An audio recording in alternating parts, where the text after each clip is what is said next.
Kalau tadi isu ziarah kubur, ini isu tawassul pula. Tawassul ni sama ada kita minta dengan kepada Allah Taala dengan keberkatan seseorang, atau kita minta dengan dia supaya tolong doa kita. Sama ada orang masih hidup atau yang sudah mati. Dah kira.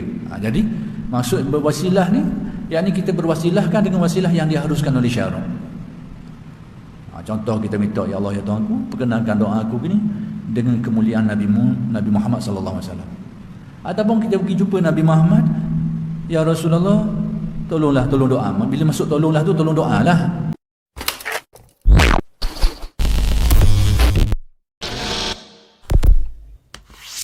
Baik, kata Imam Ghazali lagi, janganlah gantungkan hati anda melainkan dengan janji Allah Ta'ala. Jangan letakkan keyakinan hati kita ni kecuali hanya kepada Allah lah.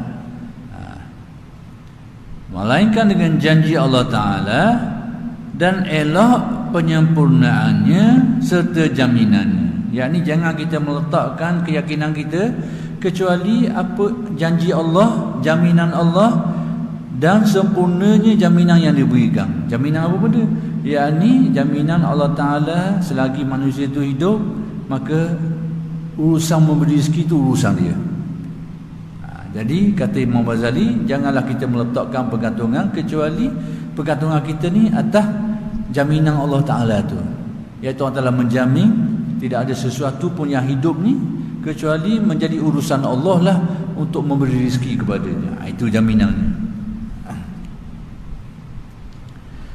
Maka berapa ramai pembawa bekal, dia bawa bekal, sedangkan hatinya bersama Allah, tidak bersama bekal. Jadi Imam Ghazali nak beritahu ada, dan banyak ramai orang biasa gini ni, bawa bekalan, nampak pada zahir ke macam orang ni kalau kita nak hukum kau zahir ke, dia duk percaya ke bekalan. Kalau nak hukum kau zahir. Tapi kata Imam Ghazali, berapa ramai orang yang bawa bekalan tapi hati dia tu sedikit pun tidak meletakkan pergantungan pada bekal tu. Ada kata Ghazali, ramai orang biasa gini. Sedangkan hatinya bersama Allah, yakni hatinya itu meletakkan sepenuh keyakinan pergantungan kepada Allah. Tidak bersama bekal tu, yang tidak menaruh keyakinan pada bekalan tu. Banyak kata Imam Ghazali, ramai orang biasa gini. Dan berapa ramai pula peninggal bekal. Demikian juga ramai juga orang-orang yang tak berbekal, tak bawa bekal pada, macam tak wali lah, lagaknya tu, wataknya tu. Sedangkan hatinya bersama bekal, hati itu berpegang kemah dengan bekalan tu. Zahir nampak tak ada bekalan, tapi hati dia tu kemah kemih duk gantung ke bekalan dia tu. Bergantung dengan dia berpaut lah. Kalau bergantung dengan hati, keyakinan, meyakini bahawa bekalnya itulah yang akan menghidupkan dia, itu batal iman. Sekarang mungkin tak gitu. Sekarang ni tetap dia yakin bahawa hidup mati itu urusan Allah. Cuma tinggal lagi pautan hati dia tu mungkin kuat kepada bekalan tu. Kalau bekalan tu tak ada, ketog-gegor. Ketog-gegor, cemah lah, gelagu lah, ketor lah. Jadi itu yang dimaksud. Jadi sekiranya pergantungkan itu dalam bentuk tasdik, kepercayaan, memang rosak iman. Dan orang yang ada akidah, ada tauhid, belajar benda ni mungkin tak begitu.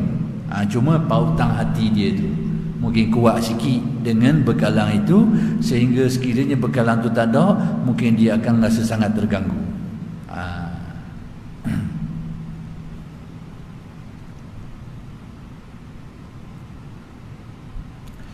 Bersama hatinya bersama bekal, tidak bersama Allah Ta'ala.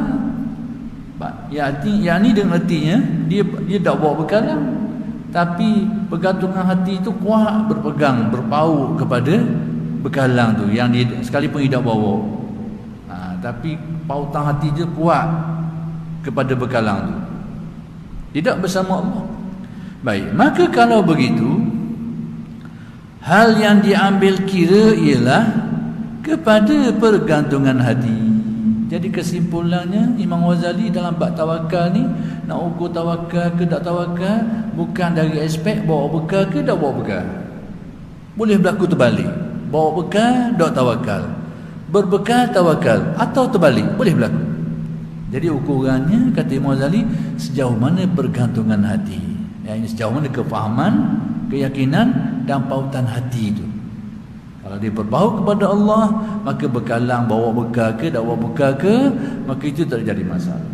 Tapi kalau dia tak berpaut hatinya kepada Allah, berpaut pada yang lain, tak bawa bekal ke, punah lagi.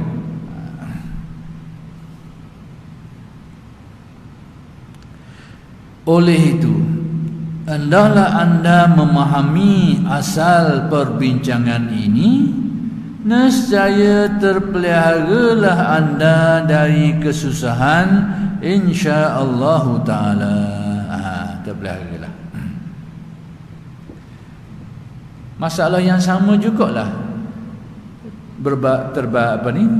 melibatkan masalah-masalah lain. Saya nak perluaskan, tapi konsep sama.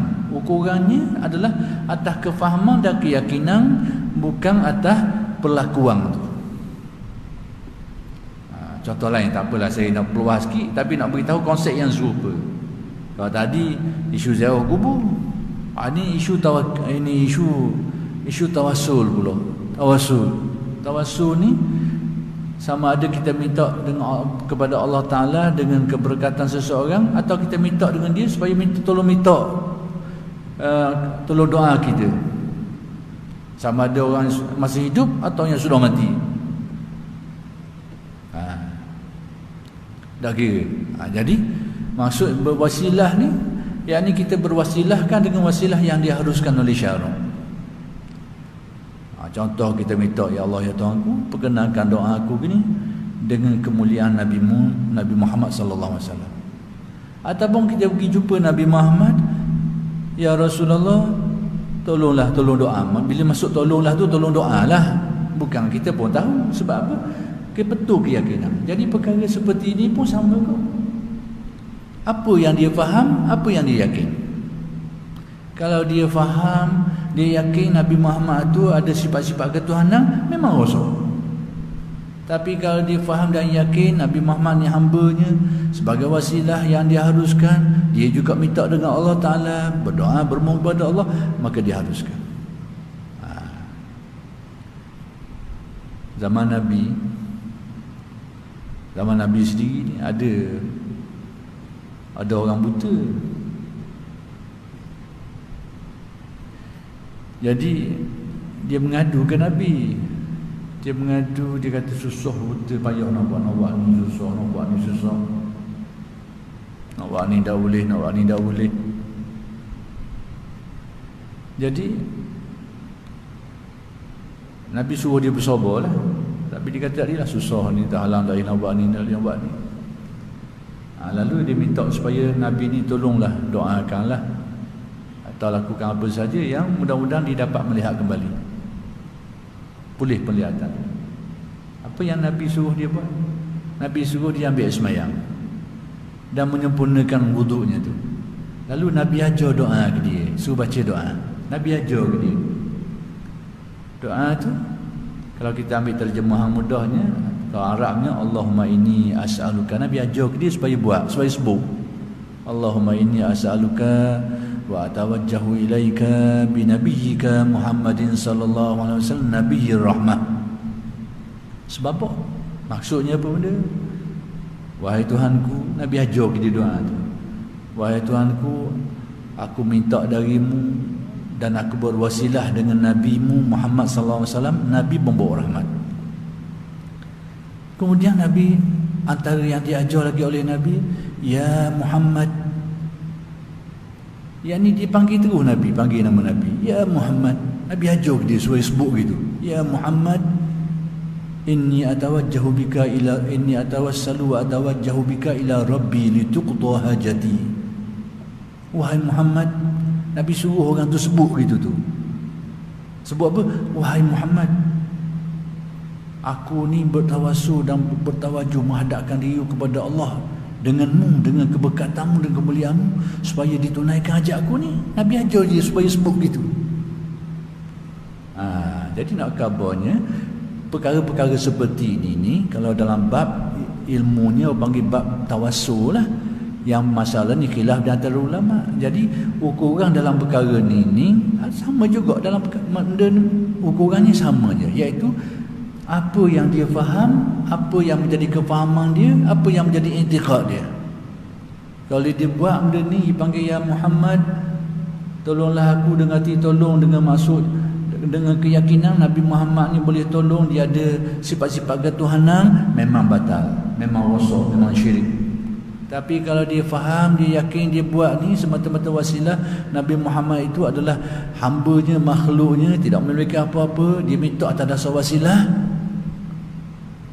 yang diharuskan oleh syarak, kerana ada dalil-dalil tadi tu, maka dia haruskanlah. Jadi sama dalam bab tawakal, bukan masalah bawa bekal ke tak bawa bekal, masalah hatimu mana, kepercayaan dan keyakinan. Tawassul pun berwasilahkan dengan wasilah yang diharuskan ini, sekalipun dia masalah khilaf di antara ulama, tak apalah khilaf. Tapi melaksana orang yang menerima dan mengamalkannya tu, ukuran dia ni sejauh mana dia faham dia ni, apa kefahaman dia, apa keyakinan dia. Jadi kalau dia faham, dia hanya berwasilah, dan wasilah tu sebagai makhluk dan diharuskan oleh syarak kerana ada dalil, tak ada masalah. Tapi kalau dia meletakkan keyakinan-keyakinan ketuhanan kepada yang diwasilahkannya tu, maka itu tetap akan jadi rosak lah, batal lah iman, rosak lah imannya. Jadi saya nak beritahu macam sama juga kita makan ubat. Makan ubat, sakit makan ubat. Jadi masalah tawassul, masalah makan ubat serupa je. Makan ubat, apa kefahaman dan keyakinan kita? Kalau kita fahaman, kita kira obat ni memang atas dirinya tu boleh menyembuhkan, memang rosak iman kita, rosak iman. Tapi atas kefahaman dia sebab musabab yang menjadi sebab kepada sesuatu dan diharuskan oleh syarak mengambilnya, tak ada masalah. Jadi bukan masalah guna obat atau tidak guna, tapi apa keyakinan, kefahaman dan keyakinan dia terhadap obat. Itulah yang menjadi pengukur sama ada syirik atau tidak. Demikianlah. Jadi apa yang disebut oleh Mauzali bab tawakal, demikian juga bab-bab lain yang saya luaskan skopnya tu, masalah ziarah kubur, masalah tawassul, masalah makan ubat dan sebagainya, perkaranya sama. Ukurannya adalah bukan atas benda tu, pelakuan tu, tapi apa kefahaman dan apa keyakinannya.